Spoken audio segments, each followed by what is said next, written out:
Hi friends and welcome! I'm Yoshi. Today I'm gonna show you how to use the substitute function. The substitute function replaces text in a given string by matching. This video shows two ways to use the substitute function. First, when you feel strange after inputting data and you want to change a word to another.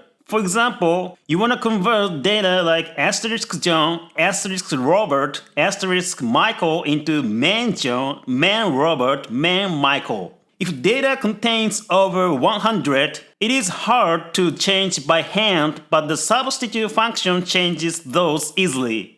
Second, when you get data from internet and it contains useless words like apostrophe, double quotes or bracket and so on, then by applying the substitute function to them, you can remove such useless word easily. Okay then, let's try it. Equals substitute parenthesis target cell, comma, double quotes, asterisk, comma, double quotes, man.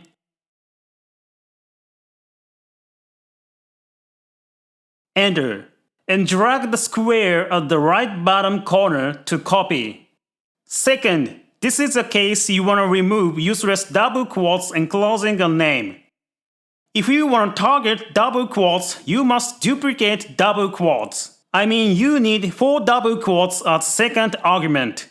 And third argument is only double quotes. You don't need to insert space to erase double quotes. Last, this is a case it contains several same words you want to substitute. Then you can assign a number as fourth argument. If you want to substitute only second double quotes, you put 2 as fourth argument. Okay, that's it. The substitute function is useful when you process your data, so you might want to try it. Alright then, thank you so much for watching. I hope you enjoyed my video and see you next time. こんにちは、ヨッシーです。今回はサブスティテュートという関数を紹介したいと思います。サブスティテュートは対象にしたセルに含まれる対象の文字を別の文字に置き換える関数になります。今回は2つの使い道を説明したいと思います。1つ目はデータの入力をし終わった後に後から気持ちが変わって特定の言葉を別の言葉に変えたいと思った場合になります。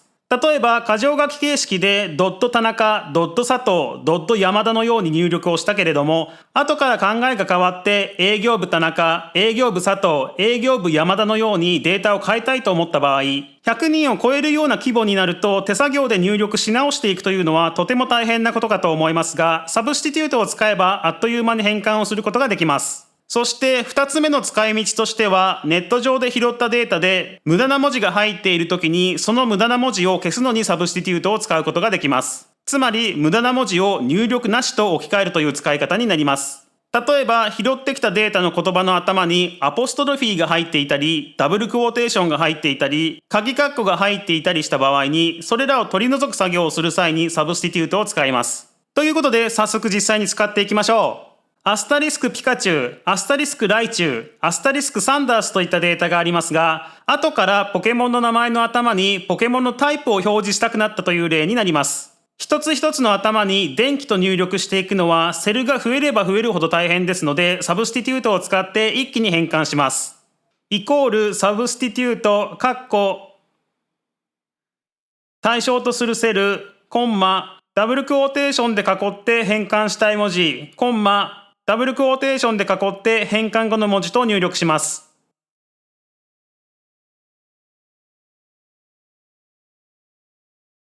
同じ操作をしたいセルがあればドラッグをして広げます。では次に余計な文字を消すという使い方に移りましょう。ピカチュウの名前を囲んでいるダブルクォーテーションを消したいという例になります。ダブルクォーテーションを変換したい文字に指定したい場合には、ダブルクォーテーションを2つ重ねます。つまりダブルクォーテーションの間にダブルクォーテーションを2つ入力するわけですので、合計4つ入力することになります。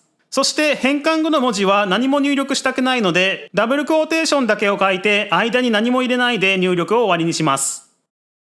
では最後は同じ文字が2つある場合に片方の文字だけを置換したい場合の例になります。この場合には第4の引数として何回目に出てくる文字を対象にするか数字を入力します。2回目に出てくるダブルクォーテーションだけを対象にしたい場合には第4の引数に2と入力します。これで今回の説明は以上になります。エクセルのデータを加工していくのに非常に便利な関数ですのでぜひ使ってみてください。それではご視聴ありがとうございました。また次の動画でお会いしましょう。